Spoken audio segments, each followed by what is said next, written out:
Үзэгч та бүхний амрыг ирээ. Цагдаа дотоодын цэргийн байгууллагын албаагчдын үйл ажиллагаа гэмт хэрэг зөрчлөөс урьдчилан сэргийлэх чиглэлээр мэдээллийг бэлтгэн хүргэдэг амрыг ирээ нэвтрүүлгийн энэ удаагийн дугаар эхлэхэд бэлэн боллоо.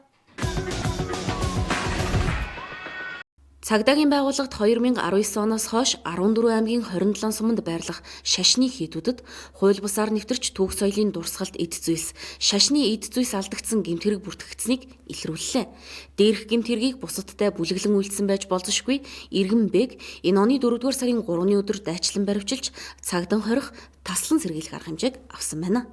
Цагдаагийн байгууллага шалгаж байгаа хэрэг хөтөлт юм болон мөрдөн байцаалтын хэрэгт нийт 537 ширхэг түүх соёлын дурсгалт зүйлийг хэргийг эцэслэн шийдвэрлэсний дараа холбогдох байгууллагад хүлээлгэн өгөхөөр ажиллаж байна.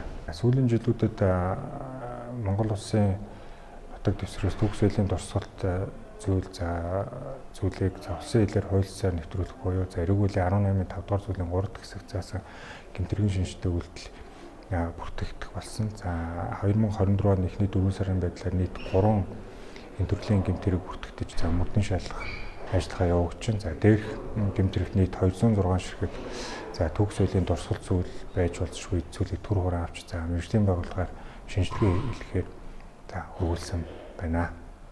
Бурхан шашны сүм хийдүүдээс эртний түүх дурсгалын судар 658, цан 48, хонх дамар 16, мөнгөн бишхүүр 4, очир 8, хонх 7, дун 8 ширхэг алдагдсныг илрүүлэн эзэмшигчд нь хуулийн дагуу хүлээлгэн өглөө.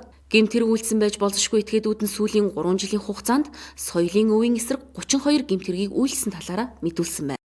Бидний шүтжээс хүн гэртээ байгаа юмыг ингээд алдчих юм бол араас нь яаж миний юмыг алдсан жишээ нь өөрийнх нь үнэтэй хөөргийг ингээд аваа явуулсан багт хүн яаж өөртөө ингэж харамсах уу?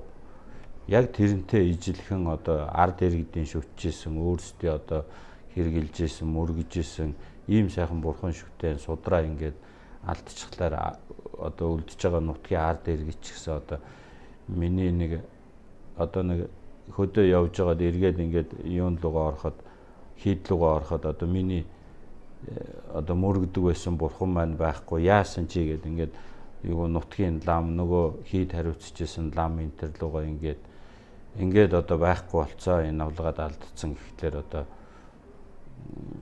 тэр хүний сэтгэл ямар байх вэ гэх мэтчлээ нутгийн ард түмэн бол маш их бишэр шүтчээс ийм сайхан шүтэнийг ингэж алга болгоо тэгээд араас нь энэ цагдаагийн байгууллага хөөцөлтөд 19 оноос хойш маш тийм үр дүнтэй тийм сайхан ажил хийж байгаа юм байна. Тэгэхээр энэ ажил хийж байгаа энэ цагдаагийн байгууллагад маш их баяр талархснаа илэрхийлж байна.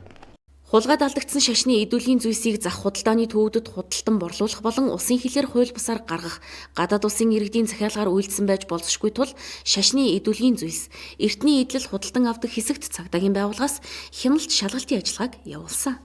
Тэгээ энд айгүй олон бурхан шүтэн энд угсаатны зүүн эдүлгийн зүйлс байна. Ном судрууд, тагш янз янз зөндөө юм харагдаж байна. Тэгээд энэ бүгдийг олж илрүүлж энэ сүм хийдтэн ч гэдэг юм уу. Энэ буцаагаа тэр газарт нь ингэж олоод юмын бүрэн бүтнээр нь гүйцээд ингэж олоод тэр буруу бултар хүмүүсийг ингэж муу ажлыг ингэ таслан зогсоож өгч байгаа. Энэ нийт энэ цагдаагийн байгууллага тэнд ажиллаж байгаа маш олон бас чин сэтгэлтэй энэ хүмүүстээс баярлаж талархаж байгаагаа ганан дэгчлэн хийдийн өмнөөс нийт сүм хийдүүдийн өмнөөс мөн бисэн ховрог лам хүнийхээ хувьд ч гэсэн их баярлаж талархаж байгаагаа хэлье. Тэгээд энэ их олон сайхан судар ном энэ олон хүмүүсийн оюун санааны бүтээл бит болон бит бус энэ өвөд ингээд өргөдөж өгөө бол хичнээн харамсалтай байлаа тий. Тэгэхэд энийг ингээд олоод ирж ийн гэдэг чинь маш их буянтай сайхан ажил. Түүх соёлын бит болон бит бус өвүүд нь өнгөрсөн түүхийн гэрч билээ. Тиймээс улс орнууд соёлын өвөө нандин нь дээдэлж, хайрлан хамгаалж, хойч үедээ бүрэн бүтнээр нь өвлүүлэхэд онцгой анхаарч иржээ. Соёлын өв нь түүх соёлын төдийгүй эдийн засгийн сэтгэлгээний гээд олон талын ач холбогдолтой. Түүх соёлын дурсгалт зүйл бол өөрөө үнэлшгүй их хэмжээний мэдээллийг агуулж байдаг. Өөрөөр хэлбэл цутгамал бурхан, танка бурхан, судар, шашны эд зүйлүүд, эдлэл хэрэгэл, хуучны цаг хугацааг өнгөрөөсөн эдгээр энэ зүйлүүд маань бол бүгд тухайн цаг үеийнхээ мэдээллийг агуулж ядгаараа онцлог байдаг. Тэгэхээр энэ мэдээлэл гэдэг энэ зүйл бол дахин сэргээгддэггүй зүйл учраас бол ер нь үнэлэх боломж бол маш муу. Ер нь бол онлын хувьд бол төгс соёлын дурсгал зүйлүүд бүгд үнцний хувьд бол хязгааргүй юм аа.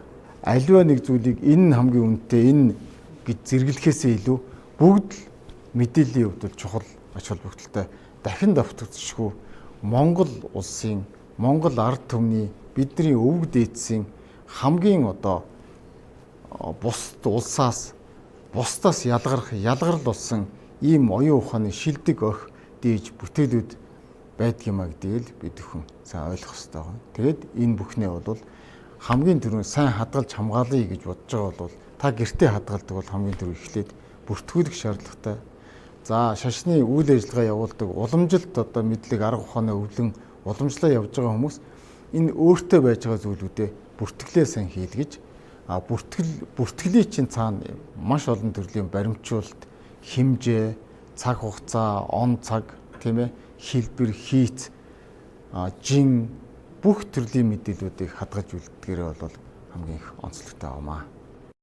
Эрүүгийн цагдаагийн албанаас энэ оны эхний 4-р сарын байдлаар соёлын үеийн эсрэг гэмт хэргийн талаарх 8 гомдол мэдээлэл шалгаж, үүнээс 6 хэрэг бүртгэлтийн хэрэг нээж, 2 гомдол мэдээллийг хэрэг бүртгэлтийн хэрэгнээс татгалзах саналтай прокурорын байгууллагт хүргүүлсэн байна. Нийт 6 бүлгийн 18 этгээдэд холбогдох эрүүгийн хэргийг яллагтагчаар татаж, 3 хэргийг шүүхээр эцэслэн шийдвэрлэж, эд мөрийн баримтыг соёлын яамд хүлээлгэн өгсөн. За Монгол Улсын засгийн газраас төгс соёлын дурсгалын хууль бус эргэлттэй холбогдлолтойгоор тусгайлсан нэгжийг байгуулсан. За цагдаагийн байгууллагаас бол бүх газар хэлцүүдэд бол энэтэй холбогдлолтой үрдэн байцаагчид цагдаагийн байгууллагын ажилтнууд бол нэлээд идэвхтэй ажилласны үр дүнд бол сүүлийн жилүүдэд гарсан томоохон гэмт хэрэгүүдийг бол илрүүлээд байгааг бол онцлон дуртахад бол таатай байна. За цагдаагийн байгууллага маань эдгээр соёлын өвүүдийг алдсныхын дараагаар эрд сурвалжлах, олж тогтоох энэ ажлыг хийсний үр дүнд бол зарим нэгэн мэдээллүүд асар их дутагдaltaй байгааг бол нөхцөл байдлын дүгнэлтээр илрүүлсэн байгаа. Жишээлх юм бол тухайн эд үлгийн зүйлс нь ямар нэгэн хувийн дугаар, тухайн эзэмшигчтэй бүртгэлтэй хувийн дугаар байхгүй, ямар нэгэн хэмжээний гэрэл зураг, дүрс бичлэгийн баримтжуулалт байхгүй, тухайн эд үлгийн зүйлсийн угсаа гарвал хаанаас бурхан шашныхаа байгууллагад ямар замаар орж ирсэн юм. За энийг ямар хэлбэрээр эрдэм шилгээний үүднээс гэдэг юм уу, судалгаа шилгээний үүднээс он цаг түүхийг нь тогтоосон гэдэг маш олон ийм эрж хайхад шаардлагатай мэдээллүүд асар их дутмаг байгааг бол бас ярьж байгаа. Тийм учраас манай сүм хэдийн байгууллагууд, за хувь хүмүүс өөрсдийнхөө өмчлөл эзэмшилд байгаа бурхан шүтэнтэй холбогддог эд үлгийн зүйлсээ бүртгүүлжүүлэх ажлыг аймгийн соёл урлагийн газрууд, тухайлсан засаг захиргааныхаа нийцэд хамаарж байгаа соёл урлагийн байгууллагууд, аймгийнхаа цагдаагийн байгууллагуудтай бол хамтарч бүртгүүлжүүлэх ажлыг эхлэх нь бол зүйтэй юм аа. Бүлэг зохион байгуулалтаагаар хулгайлах гэмт хэрэг үйлддэг с ิจ гтэй этгээдүүд нь орон нутаг дамжин тээврийн хэрэгсэл ашиглаж, эзэнгүй байгаа айл өвлжөө болон гэмт хэрэг үйлдэх боломжтой газруудад айл асуух, газар нутаг асуух, хуучин цагийн бурхны эд зүйс худалдан авах зэргээр судалгаа хийж, эртний эдлэл хуучин цагийн судар, бурхан, зурмал бурхан хулгайлж буй нөхцөл байдал тогтоогдож буй тул иргэд та бүхэн сонор сэрэмжтэй байж, хувийн мэдээлэл бусдад өгөхгүй байхыг цагдаагийн байгууллагаас зөвлөж байна.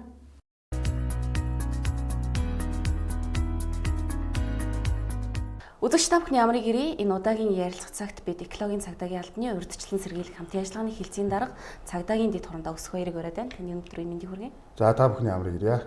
За тэгэхээр Монгол оронд хүрээлэн байгаа орчны эсрэг гэмт хэрэг зөрчлийн нөхцөл байдал ер нь өмнөх оны мөн үетэй харьцуулахад ямар түвшинтэй байгаа вэ? Энэ талаар яриагаа эхлүүлье. За 2024 оны 1-р улирлын байдлаар бол цагдаагийн байгууллагад хүрээлэн байгаа орчны эсрэг гэмт хэрэг зөрчлийн нийт 680 дуудлага мэдээллийг хүлээж авч шалгасан. За үүнээс нь нийт 146 гэмт хэргийн шинжтэй үйлдэлийг бүртгэх мөрдөн шалгах ажиллагаа явуулж байна. За хэргийн илрүүлэлтийн хувьд бол 41.4%-тай улсын хэмжээнд өмнөх жилдээ харьцуулах юм бол 10.1%-аар өссөн эерэг үзүүлэлттэй байгаа. За ерөнхийдөө бол үйлдэгдэж байгаа гэмт хэргийн хувьд бол хүрээлэн байгаа орчны нийт 10 төрлийн гэмт хэрэг байгаа. За үүнээс бол хууль бусаар мод бэлтгэх гэмт хэрэг нийт хэргийн 47.9% эзэлж байгаа. Энэ бол дийлэнх үлдэгдэж байгаа гэмт хэрэг гэж үзэж болно. За хоёрдугаарт нь хууль бусаар ашигт малтмал олборлох хэрэг 37 буюу 25.3% нь эзэлж байна. За гуравдугаарт нь одоо хууль бусаар ан агнах гэмт хэрэг ингээд зөнхөлж үлдэгдэж байгаамаа.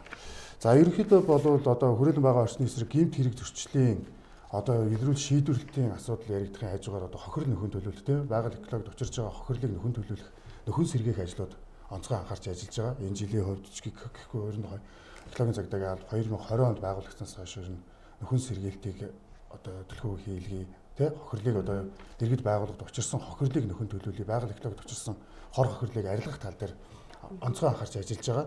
За энэ жилийн одоо эхний удирлын хувьд бол одоо 488.3 сая төгрөгийн одоо хохирол учирсан байгаль экологид одоо энийг бол үүнээс одоо 52.7% буюу 257.5 сая төгрөгийн хохирлыг нөхөн төлөвлөсөн байна. За энэ хохирлыг одоо ингээд битүүмжилсэн эд хөрөнгийг бас ингээд тодорхой хэмжээний байгаа. За энэ бол нийт 388.3 сая төгрөгийн одоо техник хэрэгсэл одоо хууль бус одоо ашигт малтмал олборлохтой хэрэгжилж исэн машин техник хэрэгсэл экскаваторч гэдэг юм уу те бас хууль бусаар олсон орлого эд зүйл ингээд нийлээд 383.5 сая төгрөг байгаа. За үүнээс бол одоо ингээд явцын дунд одоо энэ 52.5-гаа дахиж өсгөөд одоо хохирлын нөхөн төлөвлөлтийн ажлыг нэмэгдүүлэх тийм боломжтой байна. Учирсан хохирлыг нөхөн төлөвлөж байгаа үйл ажиллагааны хувьд бол өмнөх жилээс одоо 28.1% өсгсөн байгаа. Ер нь бол одоо хохирол нөхөн төлөвлөх ажлуудыг төлхөө зохион байгуулж байна л гэсэн үг. Тэгэхээр цагдаагийн байгууллагаас нөхөн сэргээл нэгдсэн арга хэмжээг бол уламжлалт зохион байгуулдаг байгаа. Энэ жилийн үр дүнгийн талаар та бидэнд бас болцвол. За 2020 онд Монгол улсын шадар сайд, хууль зүйн дотоод хэргийн сайд, байгаль орчин аялал жуулчлалын яамны сайд, уул уурхай хүнд үйлдвэрийн яамны сайд ингээд 4 сайдын хамтарсан одоо нөхөн сэргээд 2024-гийн нэгдсэн арга хэмжээг эхлүүлсэн байгаа.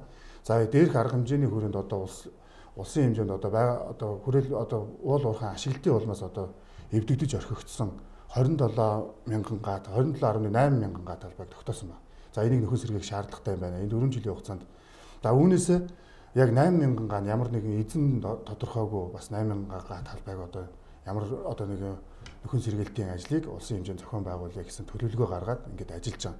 За энэ ажилд маань одоо нийгмийн хариуцлагын хүрээнд одоо уул уурхайн одоо яг тэр чиглэлээр үйл ажиллагаа явуулдаг байгууллагууд, иргэд байгууллагууд одоо дэмжлэгтэйгээр энэ ажил маань явагдаж байгаа. За энэ ажил маань 2023 оны жилийн эцсийн тооллогын дүнгээр бол 6113 га талбайд нөхөн сэргээлт хийсэн. Ингээд төлөвлөгөөний биелэл 76.4% гэж дүгнэгдсэн.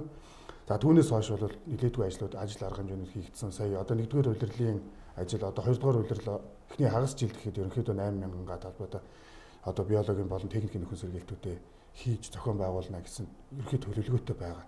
Тэгэхээр энэ жилийн хувьд бол ер нь бол энэ нөхөн сэргээлтийн ажлууд зөвхөн 8 мянган га талбайгаар зохисохгүй. Бусад одоо тэр 27 мянган га талбай орхигдсон байна гэдээ ярьсан шүү дээ. Тэгэхээр тэр одоо аж ахуйн нэгжүүдийг олж тогтоо тэр уул уурхайн лицензтэй үйл ажиллагаа явуулаад тэр тухайн талбай дээр нөхөн сэргээлт хийгээгүй байгууллага аж ахуйн нэгжүүдийг дуудан ирүүлжтэй.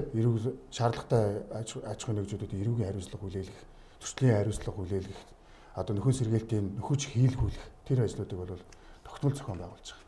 За хүрээлэн буй орчны эсрэг гэмтрэг зөрчилдөд тэмцэх нь одоо цаг хугацаа уран зай хувьд бол хязгааргүй байдаг онцлогтой. Тэгэхээр энэ төрлийн гэмтрэгтэй тэмцэх чиглэлээр цагдаагийн байгууллагаас дэвшилтэд техник технологиг хэрэглэдэг талаар та бидэнтэй мэдээлэл хуваалцвал.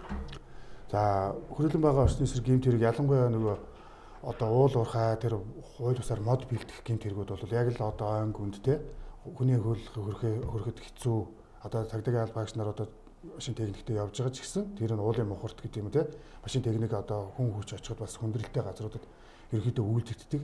За энэ төрлийн гэмт хэргийг одоо илрүүлэх цагдаагийн байгууллагын төргөн шуурхай үйл ажиллагааны хүртээмжийг нэмэгдүүлэх зорилгоор 2023 онд одоо хамгийн сүүлийн үеийн дэвшилтэд техник технологиор одоо тодорсон одоо DJ матрис 350 буюу одоо нисгэгчгүй төхөөрөмжийг үйл ажиллагаанд ашиглаж гисэн байгаа. Энэ бол одоо Азийн сангийн одоо Монголд хэрэгжүүлж байгаа хууль бус уул уурхай үйл ажиллагаа тэмцэх чиглэлээр одоо мэргэжлийн байгууллагуудын үйл ажиллагааг чадваржуулах төслийн хүрээнд одоо авч өгсөн ийм тоног төхөөрөмж байгаа. За энэ төхөөрөмж бол одоо яг одоо тухайн орчны хэдэн уулын одоо 20 км одоо нэг удаагийн нислэлээр 20 км-ийн зайд одоо нислэг хийх боломжтой төхөөрөмж байхгүй. Тэгээд тэгэхээр одоо яг уулын гүнд авсан дулаан мэдрэгчтэй одоо хөдөлгөөн илрүүлэгчтэй давхар үйлдэлүүдтэй.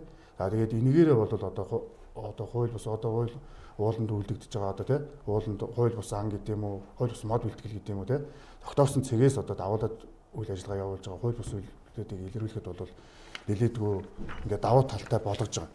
За мөн одоо хиймэл дагуулын суурь зургийг одоо хууль бус ашигт малтмал олборлох, хууль бусаар мод бэлтгэх гэмт хэрэгүүдийг илэрхийлэх чиглэлээр ашиглаж байгаа. За энэ одоо хиймэл дагуулын одоо суурь зураг маань одоо ерөнхийдөө яг тухайн талбай өмнө нь ийм байсан, дараа нь одоо хэдэн сарын дараа гэдэг юм уу 1 жилийн дараа ийм болж өөрчлөгдөж гэдэг яг суурь зургуудыг одоо ингээд авч ашиглаж байгаа. Энэ бол бас мөн давуу талыг үүсгэж байгаа.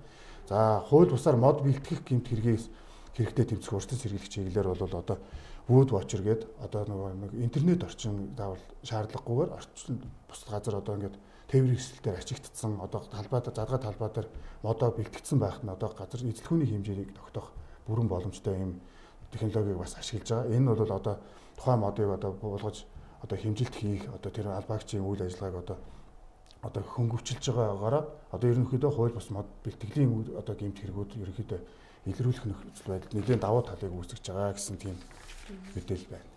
За баярлалаа. Тэгэхээр цагдаагийн байгууллагаас уран дулаан цаг ирж байгаатай холбоотойгоор байгалийн хамгааллын нэгдсэн арга хэмжээг бол уламжлалгын зохион байгуулагдав. Энэ жил бас зохион байгуулагдах гэж байна. Та энэ талаарх мэдээлэл, гол зорилго, ач холбогдол бас ямар хугацаатай зохион байгуулагдах талаар мэдээлэл өгвөл.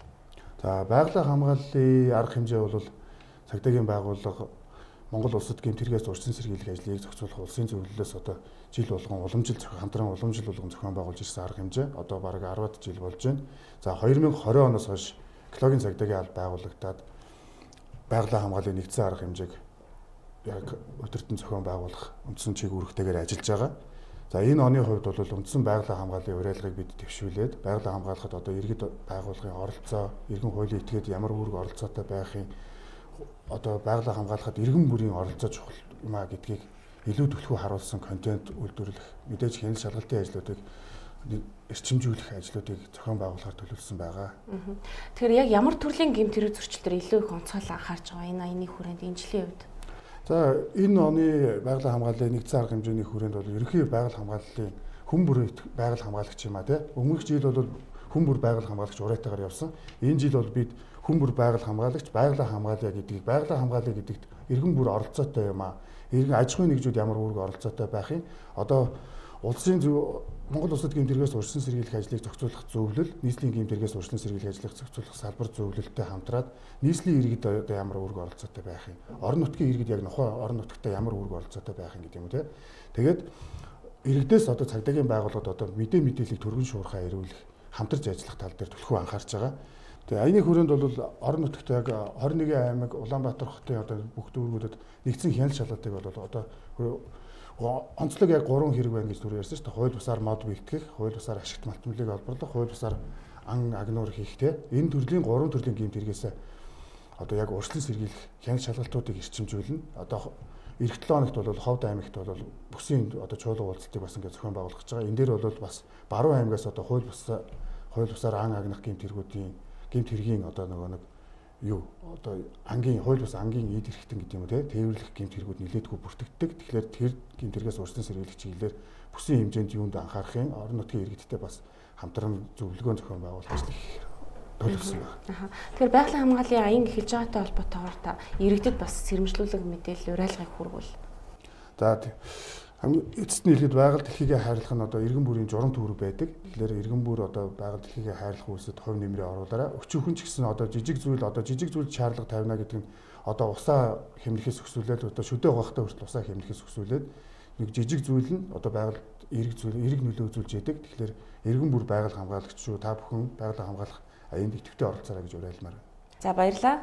Бид өнөөдөр хүрээлэн байгаа орчны эсрэг гэмт хэрэг зөрчилдөд тэмцэх урьдчилан сэргийлэх чиглэлээр цагдаагийн байгууллагаас авч хэрэгжүүлж байгаа ажил арга хэмжээний талаар экологийн цагдаагийн албаны урьдчилан сэргийлэх хамтын ажиллагааны хэлцээний дарга цагдаагийн дэд дуранда өсөх баяртай ярилцлаа. Хамтайсан та бүхэндээ баярлалаа. Нэвтрүүлэгт хамтайсан үзэгч та бүхэндээ баярлалаа. Амар тайван амьдралын төлөө хамтдаа